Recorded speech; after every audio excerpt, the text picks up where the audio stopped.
ውድ ተመልካቾቻችን እንዴት ናችሁ? እንደምን ዋላችሁ? ወሳኝ የሆነ መረጃ ይዤላችሁ መጥቻለሁ። ይህ መረጃ እንግዲህ ምንድነው? እስክንድር ነጋ ለምንድነው አፋብን ውስጥ የተሰጠውን ቦታ ስልጣን አልቀበልም ያለ ብላችሁ እንግዲህ ብዙዎቻችሁ በውስጥ መስመር አናግራችሁኛል። ለዚህም ምላሽ እንግዲህ ከምንጮቻችን አሰባስቤያለሁ። እስክንድር ለምን አልቀበልም አለ የሚባለው ይህ ወሬ ነው፣ የጠላት ወሬ ነው።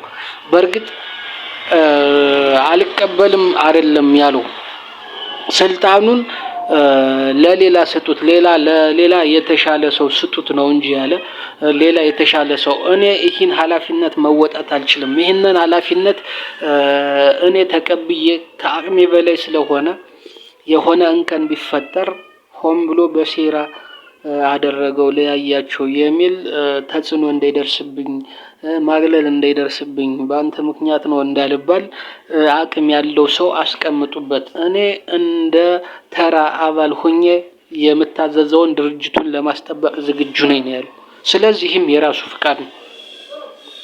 ስለዚህ ይህንን አልፈልግም ማለትና ይህንን ከኔ አቅም በላይ ስለሆነ አቅም ላለው ስጡት ማለት ይለያያል።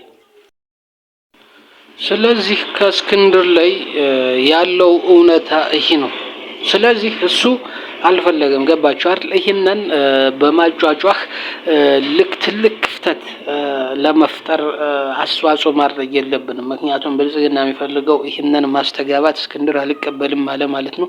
ስለዚህ በፍጥነት እስክንድር ለዚህ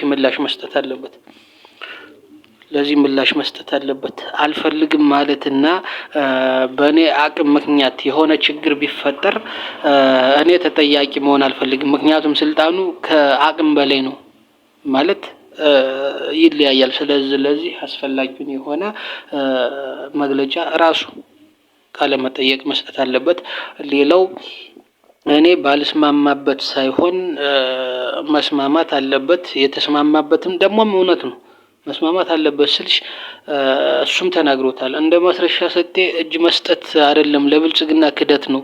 በእጅ ብልጫ ከተበለጡ እንደ ተራ አባልነት ቢሆኜ ድርጅቱን የማገልገል ግዴታ አለብኝ ብሏል። ይህን ያለው እንግዲህ እንደ ትልቅ ነገር እንዳልፈለገ መናገሩ ለብልጽግና አመቺ ነው።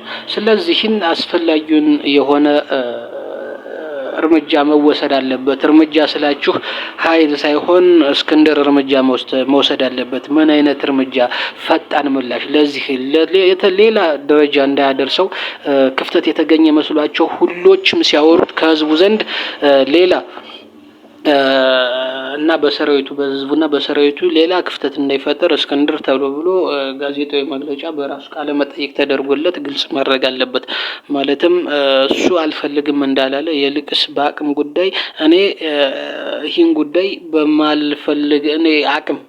በእኔ አቅም ችግር ድርጅቱ መጎዳት የለበትም የሚል አስተሳሰቡን ለህዝብ እንዲያደርስና ግልጽ እንዲያደርግ ስል በአክብሮት እጠይቃለሁ።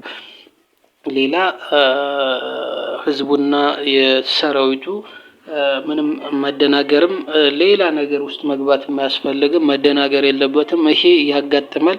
ምክንያቱም አንድ ሰው በሀሳብ ብልጫ ነው። ስለዚህ 19 አባላት አሉ። ከ19ኙ 9 ነው እኩል የሚደርሳቸው። ስለዚህ አንዱ ሰው መለያ ነው። ገባችሁ? አንዱ ሰው መለያ ነው። ራሳቸውን መሪዎች 2 መሪዎች ቢቀርቡ ማለት ነው። 2 መሪዎች ወጣው 17ቱ መራጭ ከሆኑም 8 እኩል ቢሆኑም አንዱ ሰው ለመለየት ነው። ስለዚህ አንዱ